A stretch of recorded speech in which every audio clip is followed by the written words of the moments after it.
Now then, people, good afternoon and welcome back to the Just Joe Football Show and your instant match reaction. Leeds United won out 3-0. Kings of Yorkshire won again. That's 18 games unbeaten now for Leeds United against our Yorkshire rivals. Leeds are now unbeaten in the past 18 league games against Yorkshire rivals. And in those games, they've only conceded more than one goal just once, keeping 17 clean sheets. So, again, Kings of Yorkshire. The most important thing, though, Leeds United go back to the top of the table and have a nice, healthy 3-point gap over third place Burnley going into the midweek games.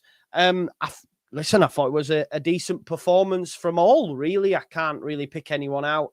Obviously, Meslier had his obligatory, shaky moments, especially after we'd gone 1-0 up. And that's something that's probably going to stick with us now for the rest of the season, if we're being totally honest.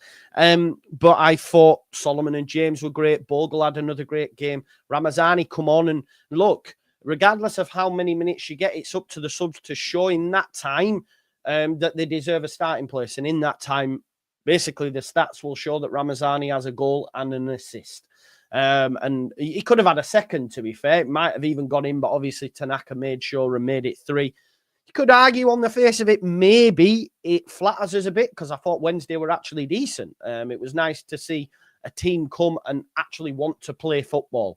It was a good game to watch, if I'm honest, if I do say so myself. So, yeah, overall, just over the moon with another 3 points, another 3 goals, goal difference plus 32. So, that gives you another point in effect. So you could argue we've got 4 points on Burnley with some, with an easy fixture midweek, I would say, having watched Norwich yesterday, who I thought were pretty bang average. So, yeah, another good performance, another win, and another step closer to Premier League football. With me, I've got the amazing Eevee, so let's bring in Eevee and get her general synopsis before we dive into, specifics and your comments. So, Eevee, how did you see it? Yeah, I think that was the score line that we deserved for the chances that were created, probably more in the first half. And as well, I think we deserved that scoreline because I'm sure we'll get into it, but Sheffield Wednesday certainly had a 12-man team today. Yeah. So I think that I will have a go at referees no matter what the final result is if I feel that they are justified. I'm not a salty fan that only has a go at referees when we lose. We won in spite of the referee today. 7 minutes. Where did that come from? There'd been one goal. There was nothing. Even the Rodon injury was only a minute. There wasn't much at all. I think 3-4 minutes maximum should have been given. So I think we deserved to score in that extra time, just basically to give a nice little middle finger up to the refereeing decisions throughout the previous 90 minutes. So, yeah, I don't think anybody had a particularly kind of bad game. I got infuriated with Aronson a little bit, just not releasing the ball, the same that I used to have a go at Somerville for last season. But on the whole, I thought Byron was really good defensively. Ampadu grew into the game and made some absolutely crucial, interceptions. I think that defensive line is playing to protect Meslier from conceding shots. I really think they're all defending one another so that we don't have to have a whole ending to a game. I'm glad that Tanaka finally, got a goal, and we will remember that he got the goal. It won't be overshadowed by poor goalkeeping. It will actually be remembered for the fact of it was a cute little turn. It was beautiful. That's the kind of goal that you score when you're confident and when you can just show that extra little bit of kind of just spice and seasoning of we are the top of the league and this is why. Back to the goal turns and just takes it off the keeper. Absolutely brilliant. All of the goals were fantastic goals. Yeah. And I am pleased that we kept the clean sheet. There was some shaky moments, especially when, I know it's clearly a direction to punch the ball, but there's surely some moments where you just think palms are much safer then, like you can touch more of the ball if you have your hands spread like that. Even if you're not catching, even if you are pushing it back out, sometimes just a little bit safer is what I would like when it comes to Meslier, because for his own sake of, kind of self-respect and worth and criticism, because if you miss it by that, your fists are much smaller than the palms and of your hands. So just sometimes be a little nicer and be a little safer so that your defenders don't have to constantly save your backside, basically. Yeah, just on if we go back, Eevee, on the lineup, were you surprised to see him start? It's a bit mad because he praised him and also was critical in the presser a couple of weeks back. So it was like, and that's regardless of the clean sheet today, still worried me. And I think any moment he drops a clanger, we're all just going to be on Farke. And I think it's very brave from the manager. I think, to be honest, I think it's unwise, if you want my honest opinion. But yeah, he's gone with him, and that's that. Yeah, I think that like one man's bravery is another man's stupidity. And I think that if it goes well, it's a brave decision. If it doesn't go well, it's a stupid and potentially, job-ending decision. So I don't think Darlow did anything wrong. I'm not saying, I'm not looking at Darlow as if he's like this Lord and Savior kind of thing. I'm just looking at Darlow does the basics a little bit better, in my opinion, because I think that Meslier has just, he's just gone downhill, and stats, I know that people get on at stats, but stats back that up. The eye test backs that up. There's us armchair fans with our bellies and beer drinking and all of that. we can back that up by just watching the game. Pub, don't forget sat in the pub. Well, exactly. I mean, it's an interesting looking pub, to be fair, and it's fairly dry. But it's just one of those things that, when he left the ball to go out over the net, and I clapped him because I was like, well done. You did the basics of goalkeeping correctly. You didn't palm it into, the oncoming striker. Well done. And I personally was disappointed with Farke for not starting Darlow, because I also think the fact that what does that do to, he's all right about protecting Mellier's confidence, but what about protecting Darlow's confidence? He did nothing wrong in that game, and Meslier has had several stinkers this season. What does that do for morale? That you don't do anything wrong when you get given your chance. Yes, it was Harrogate, but you did actually have to make a couple of saves. We've gone out to League Two opposition when we were in the Premier League. So the actual opposition, look at Spurs. They had to go play 100 minutes of football to score past a non-league team. So when you care about something, you can up your game. And the fact that Darlow did nothing wrong and still didn't get given the chance, when it's all over social media, it's all over, just actual sporting media as well. It's all over every statistics website, forum, whatever that you use. Meslier isn't, it's not. At this stage, it's a case of we've just got to hope that the defence can keep it away from him, and we just, if we could get through a game without giving a corner, which is highly unlikely, I'd be all right. But every time we get concede a corner, I do worry. Obviously, there was no Strauch. Ampadu moves back into centre-back. I do think, and I agree with you, he made some vital blocks, but I don't think we miss him from midfield at times. I thought they were quite good. There was that ball from Ingleson that he put through to Windass that I think actually Ampadu makes a superhuman challenge on, like a sliding one. But sometimes there is gaps in midfield. I don't think Tanaka and Rothwell were amazing today. Where do you stand on the centre back? Would you like us to go out and get a replacement for Strauch in the market? Yeah, I don't know. Maybe not even Strauch. I think we need a replacement for Rodon, because obviously he got injured. I know it. I said to my husband, I said, well, to be fair, it's not really a Leeds game if Rodon doesn't get some sort of injury. But on the first watching, he looked like he'd fully done the splits. And then obviously he got his ankle trod on, and it was the ankle that was actually the issue.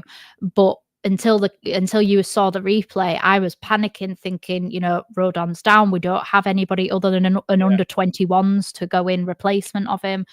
I think that I don't want us to be reactive. I want us to be proactive. I want us to, do the simple things. Getting Gilavogian was the simple thing, and we never thought it would happen. I know we haven't really needed him, and he's become this kind of talisman player of, we're definitely going to win because Gilavogi's now come on the pitch kind of thing. But I just think that I would like us to get somebody else in to cover instead. Instead of waiting for us to get an injury for a vital player that's played 99% of the last season and a half, let's get somebody in so that, if he goes down injured, we're not actually, down to under 21s like Bielsa was. Yeah, it's just to make sure. That's the key point. Obviously, James and Solomon started again. There's going to be a large clamouring now for Ramazani, and I totally understand it. It's a difficult one, isn't it, what we do there? I don't think Harrison was amazing today, but he was still, hassling and harrying. He showed some good moments, but I agree with you. There was times where he could have released it on a couple of counters, really, with it. You're thinking if he releases it that few seconds earlier, Leeds could potentially create something for it. But I think there probably will be a clamouring this week to somehow maybe move Solomon in the 10 and have Ramazani on the left. I think that'll be the conversation that we'll have. I'd like us to go out and get another 10, but it's a difficult one, isn't it? Because Solomon's, for me, again, was quality on the left. People double up on him. He always does successful dribbles, but then Ramazani's got that little bit of X factor where he can pull a shot out of nowhere, like he did there, and get it. So it's going to be it's difficult because when, as well, in the presser, when Farke spoke about the 10, he didn't mention Ramazani. So he said, Pirro can play there. We've also had Solomon there and Nonto. He didn't mention Ramazani, so he clearly doesn't see him as a 10 option. So, it's a difficult one how that's going to work, because like with Pirro Joseph at the start of the season, player can't keep coming off the bench and impacting it and then them just be happy with sitting on the bench. Do you know what I mean? No, if he continues to do that, then there's going to be a conversation where, when am I going to get a start then, Daniel? You know what I mean? But again, I don't think you can take Solomon off the left, because I think he's better off the left. He's able to beat a man and play a decent ball. So it's a difficult one for the manager, but that's what he gets paid for, I guess. I thought Solomon was absolutely fantastic as well today. Defensively, I thought he was great. I thought that him and Byram are building up a relationship. I'd be interested to see if Firpo does come back in, and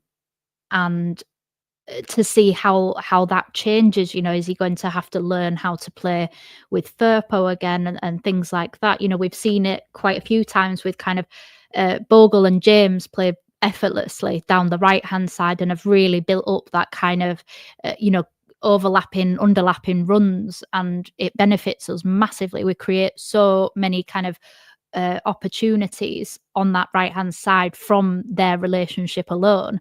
So I would really, I don't want to. The problem is I don't want to lose James and I don't want to lose Solomon. I think that James probably comes out because he could impact a game more from the bench than Solomon could. I think Solomon affects it more by starting the game, and I know that that's not necessarily an excuse, because people, I say the same thing about kind of Joseph, in the fact that he affects the game more when he starts, and then Pirro affects it more when he comes on later. But like you said, with the scoring, you can't not start Pirro because of that same logic. He scores the goals. So I mean, it's a great headache to have, but if Solomon feels the slightest twinge, or we've got multiple games, you could start Ramazani on Wednesday and have Solomon come on, or bring Solomon off earlier to let Ramazani have more minutes, but you're still starting Solomon, and it's the best way probably to get the best out of both, of giving both of them a good amount of minutes. But Ramazani has impressed when he's come off the bench. Yeah, he has. What's Nonto done? Yeah, it's a mad one, isn't it? It really is a mad one. And people, I don't like the thing of, well, what do you expect him to do in X amount of time? That shouldn't matter. You get given an opportunity and you have to take it. Gruev came on and, won some challenges in the middle of the park. Joseph came on and looked very busy. Yeah. Ramazani comes on, gets a goal and assist. Again, Nonto. I don't know what he did. Do you know what I mean? So you have to take these opportunities because it's amazing having a great squad, but it can't be easy for the players, And but like you mentioned as well, this week we've got a game Wednesday. We've then got Burnley on Monday night. So we can rotate. We can rotate. Yeah. So maybe we might see that. It's just such a difficult decision. I don't know what you do with the left because I don't think he'll take Aronson out. I just don't think he will. Not until we get somebody. Yeah. I don't think. But he looked like he'd been flogged today. I think we could have done without him for a bit longer. That it was only the last 5 minutes that he did without. I think that we could have had him off earlier because I don't want to see Aronson. I know he's a different type of. I don't think he's the same type of player as Rutter, but Rutter also got flogged, and he let us down at the tail end of last season because of the fact that he was injured, and he actually played better while he had the hernias than once he'd had his operation and came back. So. I don't want to see that again. I want us to learn from those mistakes. Let's not just copy and paste from last year with just different players. Let's go and get that number 10. Let's potentially go and get a number 9. Let's get a 10 first and see if Pirro becomes more effective. What did you make to Pirro's performance today then? Because he's one that splits opinion. I thought he linked it up well in the first half. I thought he linked it up well. I thought that he actually, I've been very critical when it comes to just keep Pirro around the box because his touches anywhere outside of the box are horrendous. And you could quite easily be forgiven to think that he isn't a footballer when you see the touches that he has, because they're just kind of I don't know, like trampoline feet, and the ball bounces off in random directions. But I actually thought he controlled it really well today. I was very impressed. He doesn't have that same speed. He doesn't have that same kind of relentless pressing ability like Aronson does, like Joseph does, like Dan James does. And today, like Solomon was also fantastic in the press. But I thought that he did pretty well. I just even like some cute little chests and stuff. There was some really obscure passes in that game, like middle of the park, just kind of shoulder things, and you're just like, that's weird and unconventional, but I'll take it because the ball got to where it was supposed to go, kind of thing. So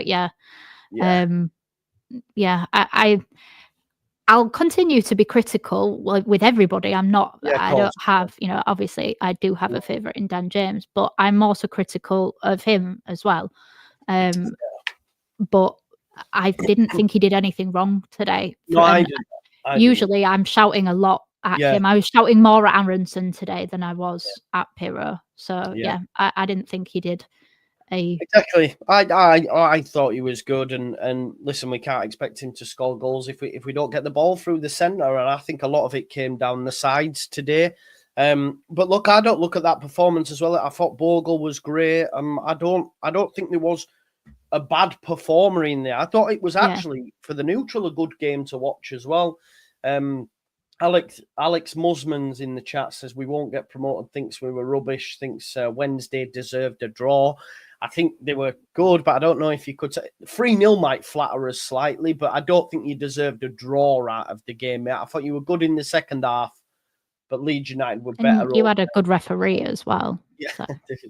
There was that as well. He did give a lot to Wednesday, but I don't think it was a draw, mate. I don't think anyone's looking at that and saying, that you deserve something. I know stats and stuff don't tell all the picture, but there's the momentum graph for you. And as I said, bits in the first half, but second half was largely Leeds United. You could argue the 2 late goals do flatter us, but to say you deserved a draw, I'm not too sure on that, mate. If I'm honest, just having a look at sofa score ratings, greens all across the board, bar Aronson and Pirro, which is the 2 we were chatting about. I think that's harsh on Beadle, by the way. I thought he actually made some good saves, didn't he, as well? Their goalkeeper, Eevee. Yeah, I think if you take the first 5 minutes, which I don't even think that goal was his fault. I think that's more on his defenders for not running in and, standing on the goal line isn't going to do anything because you can't save it with your hands. So I felt a bit sorry for him, if I'm being honest. I know that may sound a bit wet, but I did because I don't think that was, if it was the other way around, I don't think I would certainly be. I'd be having Meliers back with that one because I don't think that was fully his fault. But yeah, he did make some good saves, some fingertips from a couple of Dan James, curlers as well, So yeah, I thought he did well. I think it's the 3 goals that makes him, obviously, you probably can't have more than a 5 and a bit if you've conceded 3 goals. We also didn't pepper them. No, you could have maybe had a higher score, still lost 3-0 if you've made 10 saves kind of thing. He didn't make that many, but yeah, I do think that the 2 goals right at the end will have probably brought down his score quite a bit. But yeah, no, I think that's fair. To be fair, with that momentum graph as well, I know I don't mean this to sound kind of like, I don't know, just soft or anything like that, but it's kind of a performance that is rare at Elland Road. They actually came and they did do something. You look at every other teams, look at Burnley and they beat us 1-0. Their momentum graph was nothing like that. Sheffield United came and put 5 at the back. You know what I mean? Exactly. And he changed it also. I think that momentum graph is actually, you can, even though you've lost the game, lost it 3-0, you can take positives away from that as a Sheffield Wednesday fan. I think so. Were they really thinking that they were going to come and win at Elland Road? Kind of thing? It's almost condescending we're saying to Sheffield Wednesday. I know. It's a huge game, but I hear what you're saying. I almost think they can go away from that and say, do you know what? We played probably the best team in the league on their home patch, which again is we're imperious at home. So I think they came and give us a go. And I was actually concerned in the first half, Eevee. I thought, do you know what? When we scored after 3 minutes, I thought this is going to be a cakewalk. And if you just look at the scoreline, you might think it was, but it definitely wasn't. No. And they although they didn't create no massive chances, there was that cross that came in the corner, flicked on, and it misses his head by inches, and then we go up the other end and score. But yeah, we really need to sort out them set pieces, don't we? Yeah, I mean, it was you who said the stat, wasn't it, that out of the 19 goals we'd conceded, 11 of them have come from set pieces, which that is just an absolute crazy. I don't know, it's just crazy. I think if we didn't have so much possession, those stats would be worse, if that makes sense, because of the fact that we limit the opportunities of set pieces. If we weren't as stable in the midfield and the defense as we were, and we had maybe the defense of the relegation season in the Prem and had those kind of wishy-washy players, I think we'd have conceded a hell of a lot more, and I don't think we're top of the table for the simple fact of we concede too many. Whereas, if we just tighten that up, again, we're being quite picky, but if we just tightened that up, our goal difference would be even better than it is. We're the best in the league, but we could be better if we just didn't concede. if we only have conceded 8 goals from open play, that's like Burnley style statistics, really. Yeah, it's mad, isn't it? It's mad. Obviously, a lot of people have been saying we don't need players, etc. I think this will maybe more lean on them. I guess when you win a game 3-0 and you bring on subs and they all impact it, am I guess I'm asking, am I wanting too much, wanting some extra players? Because I do worry that some will see this result in isolation and be like, right, we don't need anyone. And I still would like some extra additions either. Yeah, well, I would, and I don't think the thing is that, obviously, like, you were quite vocal, especially at the beginning of the season, saying, this is the best squad, this, that, and the other. And there's lots of, fans and lots of people in the chat that say that this is the best squad, Farke should be doing better, etc., etc. But on the flip side, it then sounds a bit daft to say, well, we need more. Well, you kind of can't have it both. It can't be the best and you need more. I'm not trying to pick you out or be a div or anything there. I'm just saying that I do think that we need a number 10 because I don't think that, and I think we need a centre back because again, we're still doing what we did last year, still playing players out of position. If Max Verber's on the bench, why isn't Max Verber been given a chance to play in left centre back? If we don't think he's good enough, get rid of him. And I don't mean that to sound reactionary, but if we don't think that he's that good, get rid of him and get somebody that Farke is confident in using. We've seen Farke has used and utilised the bench so much more this season because more of them are his players. So he trusts them more and he'll bring them on more. But when it comes to the whole, there are still gaps for me. In order for us to secure promotion, and again, I'm like you, if we win, great. If we win the league, great. Like, but I just want promotion. I don't care about winning the league. I'd like it for the fact that we didn't get to celebrate it truly because of COVID. It would be like a delayed celebration.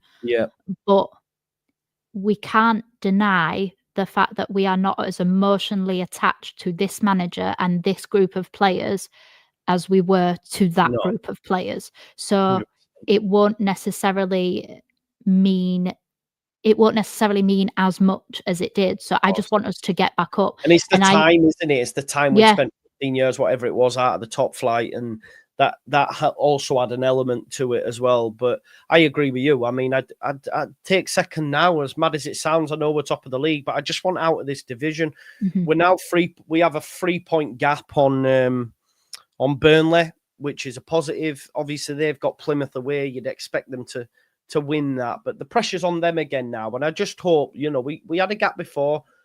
We dropped the ball in 2 games. We reduce it. Let's just keep winning games, keep chalking them off, and keep generating, a bigger lead at the top. And we'll be fine. Dan with the super chat said 3 points clear of third and 10 clear on goal difference.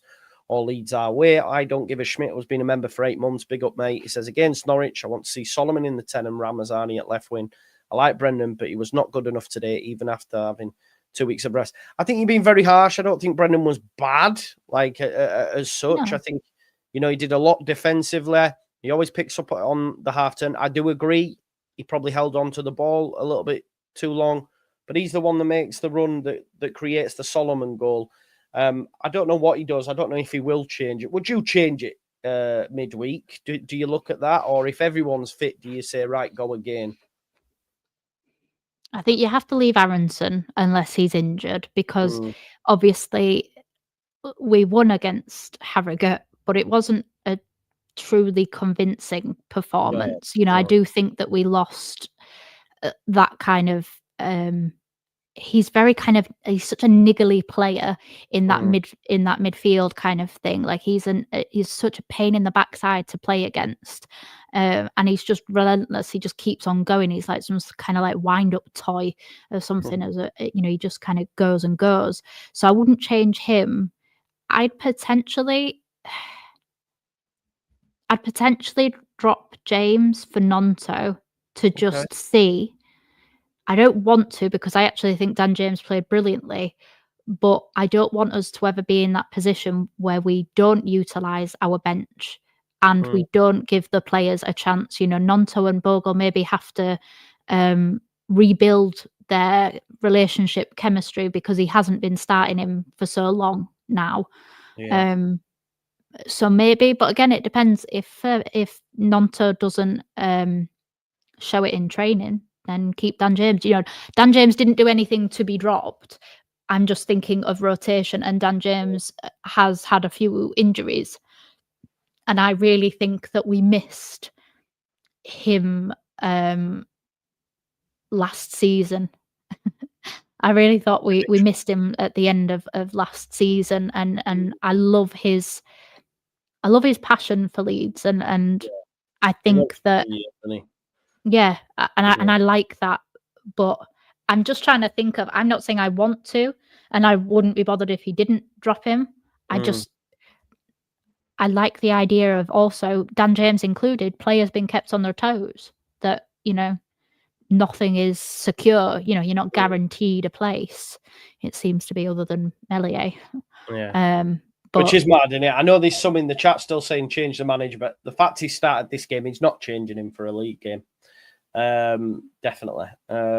So we'll have to wait and see. Just reading some of the comments. Who was your man in the match today, Eevee? Just to finish up, who would you pick as your key man?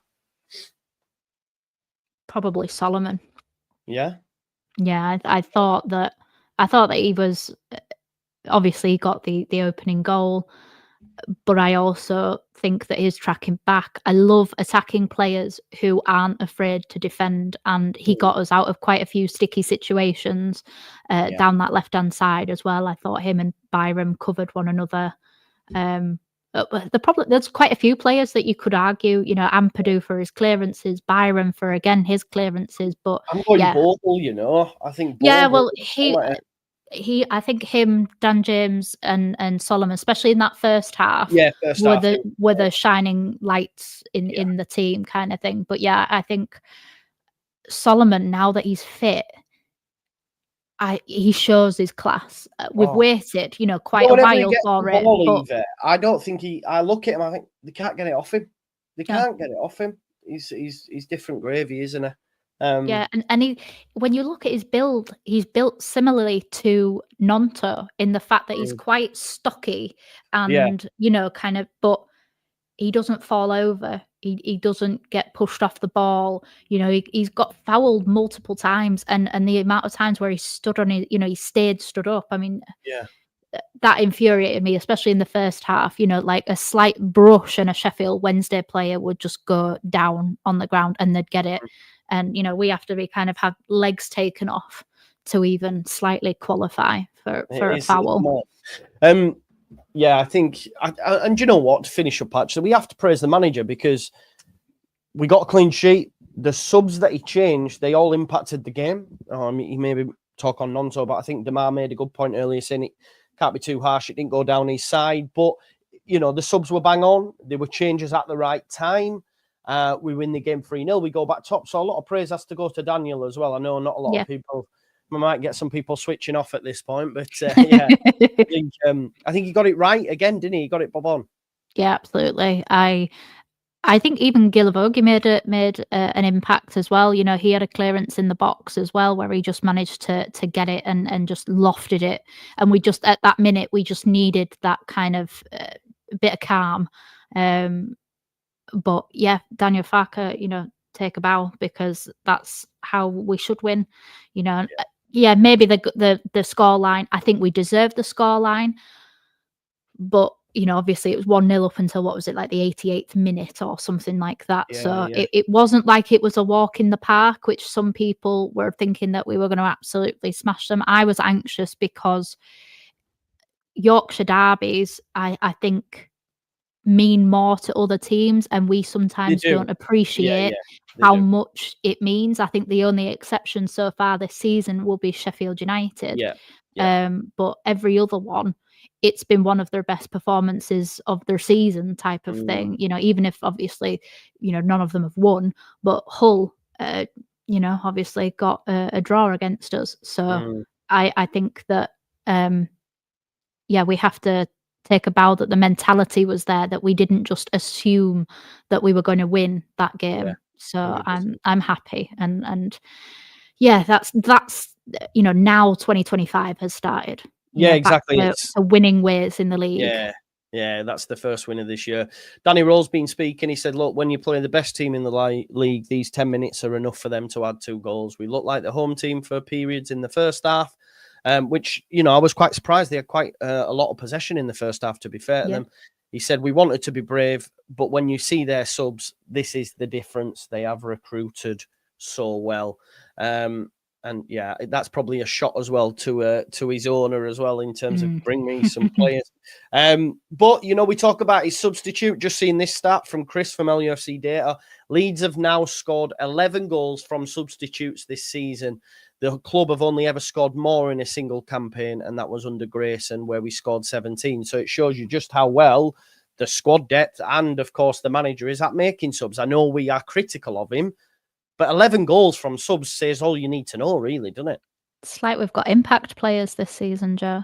True. That's a good point. Yeah, anything to get a dig in. Anything to get a dig in. Well, we've been far too civilized in this conversation. We have. You know, like I had to get a little dig in, just so you know. I think that's fair.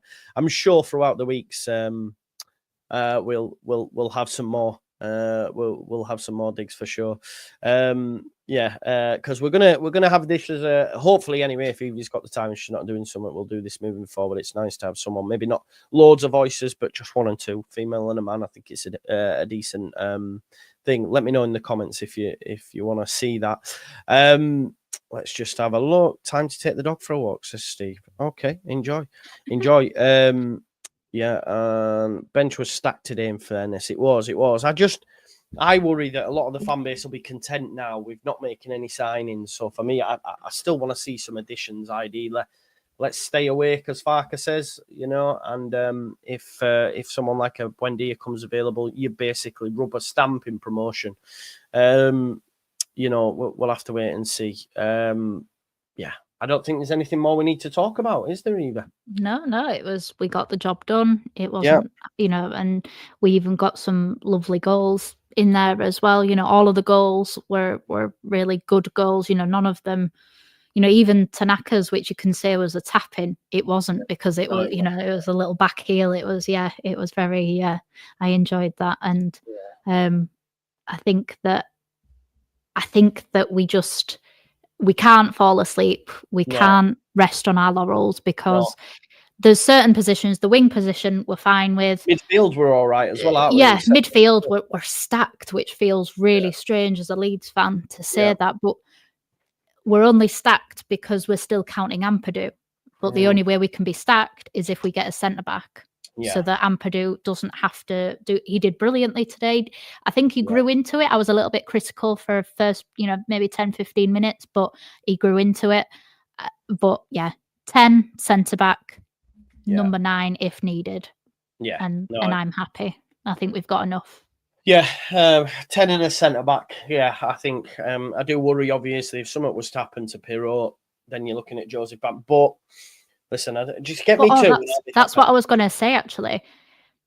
When you look, we've scored the most goals in the league, but does our formation actually necessarily need an out-and-out number 9? When we think of Bielsa's formation of like the 4-1-4-1, we needed a focal man, whereas our goals are coming from everywhere this season. As long as we've got people who can continue, you know, it's the same last season. Our top goal scorer was a winger. You know, do we 100% need an out-and-out number? I'm not saying I don't want one. I'm just saying, if you're looking at it from a 49ers point of view and you're looking at the stats across the board, do we if you're giving me a 9 or a 10, I'm taking the 10 all day long, because we've got so many people who can put the ball in the back of the net. Yeah, it's a great point. It is a great point. I think we'll leave it there then, Eevee. Listen, thanks very much for giving up your time. Make sure you go check out Discourse of a Peacock, Eevee's channel. Yeah, listen, everyone, smash a like on the video. We've got a 3-point gap over third. That's the most important thing. And we go again on Wednesday. Thanks as always for watching, folks. And I'll see you in a bit. Peace out. Leeds.